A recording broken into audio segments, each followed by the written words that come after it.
สบายดีพี่น้องมื้อนี้บ่าวน้อยก็ตื่นนอนเนาะถือว่าบ่ได้กลับนครหลวงเวียงจันทน์ถือว่านอนอยู่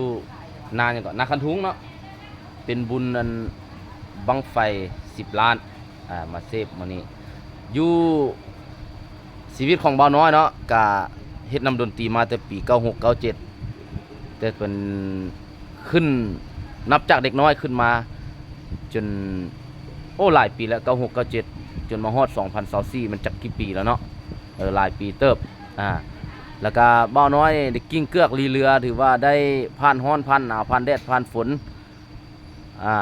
อยู่ในเวทีวงการดนตรีนี้เนาะแล้วก็นอนกองฮานนอนถึงฮานถือว่าพัวพันเป็นจิตวิญญาณชีวิตจิตใจอยู่ในวงดนตรีเวทีทุกวงบอกว่าสิเป็นหลายๆวงระดับใหญ่ของประเทศลาวที่เป็นนุ่มโกสินทร์แล้วก็หลายๆวงบ่เว้าเนาะแต่ว่าปัจจุบันนี้บ่าวน้อยอยู่ซุปเปอร์24ซ้ำวงพ่อวงแม่วงพี่วงน้องนี่แหละอยู่น้ำเพิ่นอยู่น้ำเพิ่นก็แจมมาแต่ปี2009พุ่นแหละจนมาฮอดมื้อนี้หลายปีพาหันเมื่อคืนนี้เห็นอยู่และอันบ้าวสุดใจนักร้องจับไปจับมาอยู่ก็เลยบอกว่ากระจกมันชอบ4คนนั่นนี่เข้าใจบ่เห็นแต่ว่าสิแม่นเครื่องปลูกไว้มาซอกพระ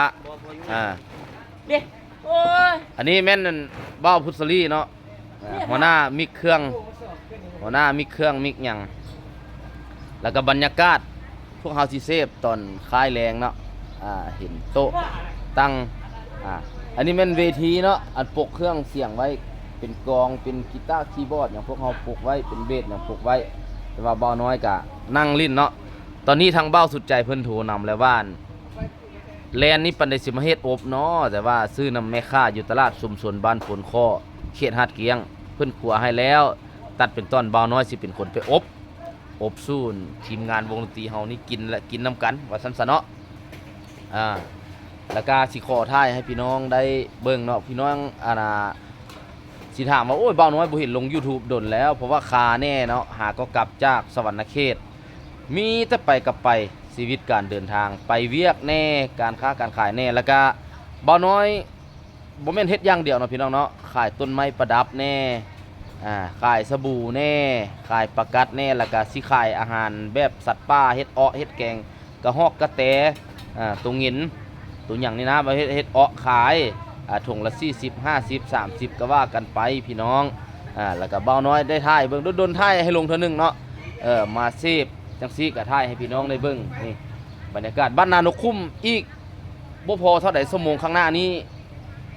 บรรยากาศคือขึ้นอยู่ที่ข้างบังไฟบอกว่าแน่นแน่นอนเนาะเพราะว่าเป็นบังไฟ10ล้านบังไฟใหญ่นะเอาไปบ่เฮาบัดนี้ไปเบิ่งบังไฟแล้วก็ไปเฮ็ดอบแลนกินเนาะกินพร้อมด้วยทีมงานเอ้ยแสงอรุณเปลูกไป